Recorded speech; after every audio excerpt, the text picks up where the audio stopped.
Now, I would like to request President of Bharatiya Yoga Sansthan.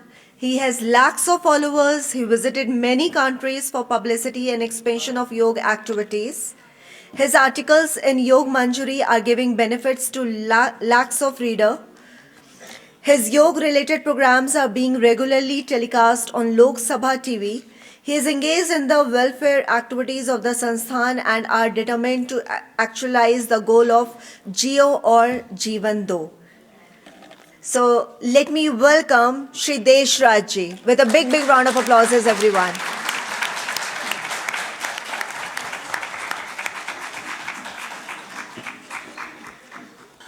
ॐ सहनाववतु सहनो भुनक्तु सह वीर्यं करवावहे तेजस्विनावधीतमस्तु मा विद्विषावहे ॐ शान्तिः शान्तिः शांति। पूजनीय मातृशक्ति, आदरणीय बंधु, ये मेरा सौभाग्य है कि मैं इस दिव्य आयोजन में एक वक्ता के रूप में आपके साथ रूबरू हो रहा हूँ। डॉक्टर विपिन कुमार जी, उनकी टीम, जिन्होंने इस दिव्य सुंदर आकर्षक ज्ञानवर्धक कॉन्फ्रेंस का आयोजन किया, मैं उनको मन से बधाई देता हूं। इससे पहले मैं बात रखूं भारतीय योग संस्थान के बारे में 2-3 लाइनें बतलाऊंगा। आज से 57 साल पहले 10 अप्रैल 1967 को इस संस्था की स्थापना हमारे संस्थापक परम श्रद्धेय श्री प्रकाश लाल जी के द्वारा दिल्ली विश्वविद्यालय के पास बोंटा पहाड़ी पर एक योग का केंद्र खोल करके किया गया, जिसके आज पूरे भारतवर्ष के 23 प्रांतों में लगभग 4500 निःशुल्क योग के केंद्र चलाए जा रहे हैं, जिसमें प्रतिदिन लाखों लोगों को सामाजिक, आध्यात्मिक, मानसिक और शारीरिक लाभ पहुंचाया जाता है, बिना किसी फीस या डोनेशन लिए हुए। हम फक्र के साथ कह सकते हैं कि यह संस्था पूर्ण रूप से समाज में निःशुल्क सेवाएं अपनी देती है। बाहर भी हमारे 10 देशों में ये काम चल रहा है। वास्तव में हमारा मानना है कि योग अपने आप में एक पूर्ण विज्ञान है। ये एक जीवन जीने की कला है, हमारे पूर्वजों की वसीयत है। अगर आध्यात्मिक दृष्टिकोण से देखें तो योग आत्मा का परमात्मा के साथ जुड़ना है। इस देश की सभ्यता और संस्कृति को समेटे हुए है योग, और यही कारण है कि इसमें दम था तो आज अंतर्राष्ट्रीय स्तर पर अंतर्राष्ट्रीय योग दिवस मनाया जाता है। हमारे देश की, हमारे गुरुओं की, हमारे पूर्वजों की, हमारे ऋषियों की ये एक अमूल्य धरोहर है जो पीढ़ी दर पीढ़ी आगे ट्रांसफर होती है। तो हमारा भी दायित्व बनता है कि हम इसे सीख करके अगली पीढ़ी तक पहुंचाएं। इसलिए भारतीय योग संस्थान हर वक्त वो योजनाएं बनाता रहता है कैसे स्कूल और कॉलेजेस के माध्यम से युवा पीढ़ी के साथ जुड़ा जाए और उन तक भी ये योग की शिक्षा निःशुल्क पहुंचाई जाए। गीता में 2 सूत्र आते हैं, समत योग उच्चते और योगः कर्मसु कौशलम, अर्थात विषमता को समता में बदलना, प्रतिकूलता को अनुकूलता में बदल देना, असंतुलन को संतुलन स्थिति में बदल देना वास्तव में योग है। जीवन में हम सामाजिक और गृहस्थी जीवन जीते हैं तो विषमताएं तो आएंगी, लेकिन अगर आप शांत स्वभाव के हैं, योग के मार्ग पर चले हैं, तो आपको विषमताओं को समताओं में बदलना भी आ जाएगा। ये योग का सबसे बड़ा गुण होता है, योगः कर्मसु कौशलम। जब हम योग करते हैं तो हमारे कर्मों में कुशलता आती है। हम सामाजिक व्यक्ति हैं, समाज में विचरण करते हैं, भिन्न भिन्न तरह के कर्म करते हैं, उनके संस्कार बनते हैं। लेकिन जब एक आसक्ति से रहित होकर के एक विवेक पूर्वक समर्थ बुद्धि के साथ एक व्यक्ति अपने प्रति, अपने परिवार के प्रति, पूरे समाज के प्रति, पूरे राष्ट्र के प्रति और पूरे विश्व के प्रति अपने कर्तव्यों को अपना स्वधर्म मान करके करता है, वही सच्चा योगी है, वही सच्चा योगी है। महर्षि पतंजलि ने योग दर्शन के प्रथम खंड समाधिपाद के पहले 3 सूत्र में योग की सच्ची परिभाषा को समेट दिया। अथ योग अनुशासनम योगश्चित वृत्ति निरोधा तदा दृष्टु स्वरूपे अवस्थानम। अर्थात अनुशासन ही योग है। मेरे शरीर पर, मेरे भोजन पर, मेरी जीवन शैली पर, मेरी दिनचर्या पर, मेरी ऋतुचर्या पर, मेरे थॉट्स के ऊपर, मेरे कर्मों के ऊपर, मेरे संस्कारों के ऊपर मेरा नियंत्रण हो जाए। जिस दिन मैं अपने शरीर, मन, बुद्धि और चित्त को अपने वशीभूत कर लूंगा, उस दिन मैं वास्तव में सच्चा योगी बन जाऊंगा। योगश्चित वृत्ति निरोधा। सामाजिक और सांसारिक होने के नाते जब हम सामाजिक और सांसारिक कार्य करते हैं, उन कर्मों की अनुभूतियां संस्कार और वृत्तियां बनकर के हमारे चित्त के ऊपर संचित होती रहती हैं, और जब उनकी पुनरावृत्ति होती है, पुनर्स्मृति होती है, तो वही मेरा व्यवहार और मेरा स्वभाव और कर्मों में बदलता है। लेकिन जब हम योग के मार्ग पर चलते हैं तो हम सीख जाते हैं उस कला को कि चित्त पर जमा इन वृत्तियों का कैसे निरोध किया जाए। योगश्चित वृत्ति निरोधा, योग चित्त पर जमा वृत्तियों का निरोध करना है। तदा दृष्टु स्वरूपे अवस्थाना, अर्थात तब दृष्टा अपने स्वरूप में अवस्थित हो जाता है। वह सच्चा योग है, वह सच्चा योग है। स्वास्थ्य की एक परिभाषा आती है, सम दोषः समान अग्निश्च सम धातु मल क्रिया। सम दोषः समान अग्निश्च सम धातु मल क्रिया प्रसन्न आत्मा इंद्रिया मनः स्वास्थ्य इत्यभिधीयते। अर्थात जब शरीर के भीतर वात पित्त कफ संतुलित होते हैं, रस रक्त मांस मेद अस्थि मज्जा और वीर्य सम अवस्था में होते हैं, सम धातु मल क्रिया, सुबह के समय आपके मल निष्कासन की क्रिया बहुत ही सहज रूप में होती है। प्रसन्न आत्मा, आत्मा प्रसन्न होती है, इंद्रियां अंतर्मुखी होती है, इंद्रियां अंतर्मुखी होती है और मन आपका शांत होता है। यह स्वास्थ्य की सबसे बड़ी पहचान है। मैं अपने साधकों के साथ कई बार गैर औपचारिक रूप में बातचीत करते हुए शेयर किया करता हूं कि देखो भाई, हम समाज में ही तो जीते हैं, तो हमारी सबसे पहली इच्छा है नोट ज्यादा कमा लें, धन ज्यादा कमा लें। पर बीमार आदमी क्या नोट कमाएगा, आप बताओ। जो स्वस्थ व्यक्ति है वो कभी किसी पे बोझ नहीं बनता। वो धन ज्यादा कमा सकता है,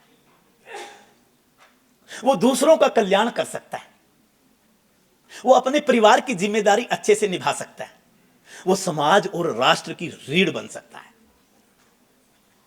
और मैं पहचान भी बतलाया करता हूं स्वस्थ व्यक्ति की। चेहरे को देखो, चेहरे पर अगर ओज है, चमक है, तो आप स्वस्थ हैं।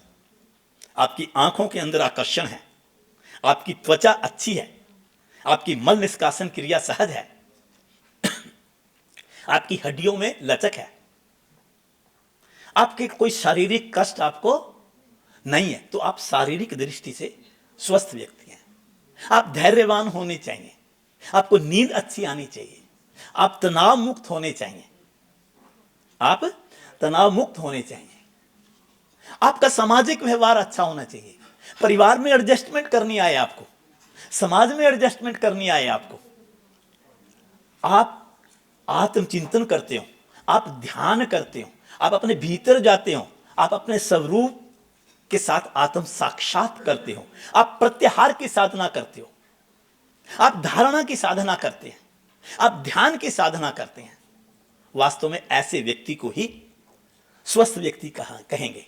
अगर आप सामाजिक दृष्टि से कभी कभी अपने ऊपर आप ये कभी कभी परीक्षण करके देख लीजिए, आंख बंद करके, कि समाज में आपको कितने लोग चाहते हैं, उसका जवाब आपको मिल जाएगा। अगर वो जवाब आपका सही है तो आप सोच लेना कि आप स्वस्थ हैं, वरना आप स्वस्थ नहीं है। एक पेन मैनेजमेंट शब्द मेरे नाम के आगे लिखा हुआ था, तो जब पेन मैनेजमेंट की बात आती है तो कहीं ना कहीं हड्डियों की तरफ हमारा ध्यान चला जाता है।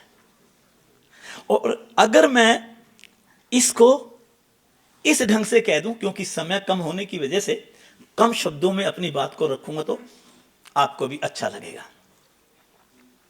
वैसे हम योग में एक बात कहते हैं, मल का शरीर में रुकना रोगों को जन्म देना है। अगर आपकी शोधन की क्रियाएं आप नियमित रूप से करते हैं, अभी पंच कर्मों की बात कर रहे थे हमारे कोई आयुर्वेद के डॉक्टर।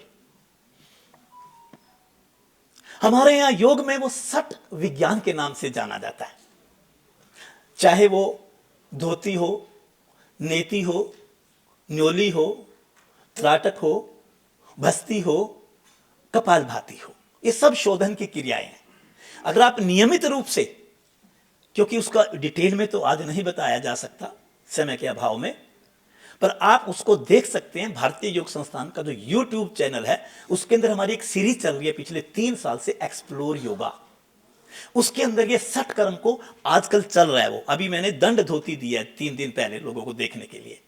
8-8, 7-7 मिनट की एक एक विषय के ऊपर वीडियो डाली जाती है। आप उसको खोलेंगे, आपको बहुत अच्छा लगेगा और आपको नॉलेज भी पूरा होगा। जो आसान क्रियाएं वो तो आप कर ही सकते हैं, और जिसके अंदर ये कहा जाए कि भाई इसको किसी के निर्देशन में करे तो निर्देशन में करो, किसी केंद्र पे ज्वाइन कर लो। हमने आपको बतलाया कि भारतीय योग संस्थान के तो 4,500 सेंटर है, जहां कोई गुरु प्रथा नहीं है, जहां कोई पैसा नहीं लिया जाता, कोई शुल्क नहीं है, कोई राजनीति नहीं है। केवल हम फक्र के साथ कह सकते हैं कि समाज सेवी संस्था है। ये समाज को देने का काम करती है, लेने का काम नहीं करती।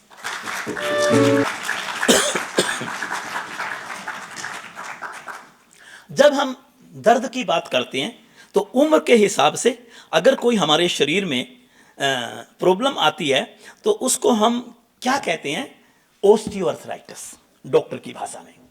हम अपनी भाषा में उसको अस्थि क्षय रोग कहते हैं। जैसे जैसे आयु बढ़ती है हमारी हड्डियों के अंदर परिवर्तन होने लगता है, हड्डियां सख्त होने लगती हैं, जोड़ लचक अपनी खोने लगते हैं, उनके किनारों की चिकनाई कम होने लगती है, उनके अस्थि बंध कमजोर होने लगते हैं, उनके आसपास की मांसपेशियां कमजोर होने लगती हैं।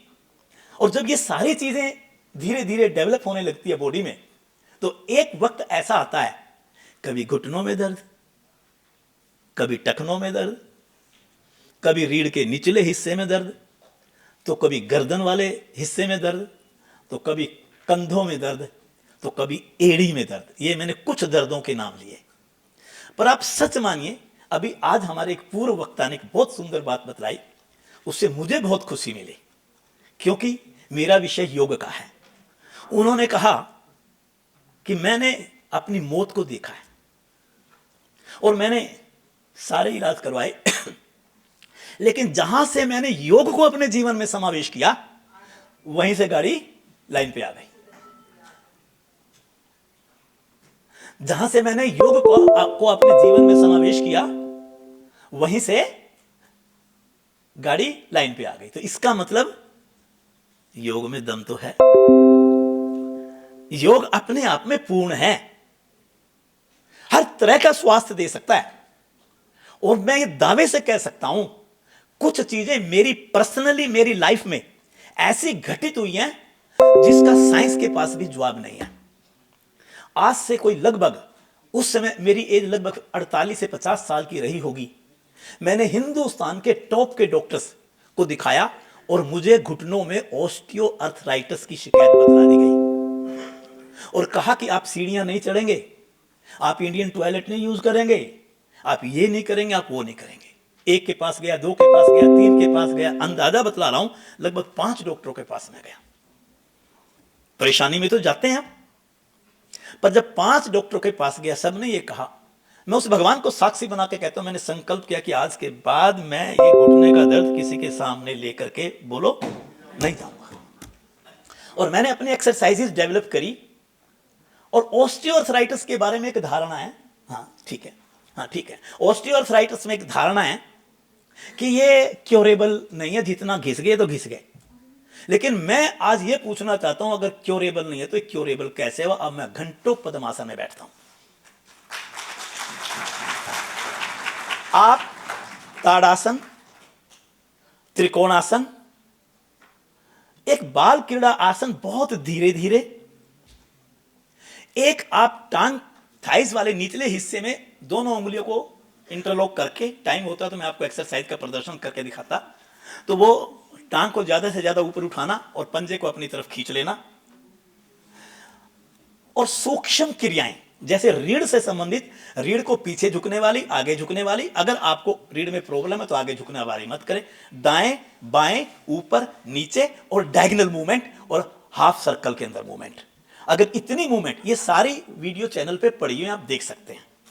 अगर ये आप जोड़ दें, कंधे, बाजू और टांगों की सूक्ष्म क्रियाएं ये वीडियो चैनल्स पे पड़ी हैं, इसलिए मैंने शॉर्ट में बतलाना शुरू कर दिया, टाइम को देखते। आप उनको जोड़ दें और एक आप सुबह के समय नीम का गर्म पानी लेकर के आप चेयर पे बैठ जाएं, एडी स्टूल पर रख दें और मग्गे से पानी लेकर के 1.5-2 फुट के ऊपर से आप जो है ना क्या करें, धार बना करके घुटनों के ऊपर डालें, जिसको घुटने या टखने में दर्द है जहां भी, और उसको 6-7 मिनट ऐसे करें। 2 मिनट ड्राई फ्रिक्शन करें आप किसी सूखे कपड़े से।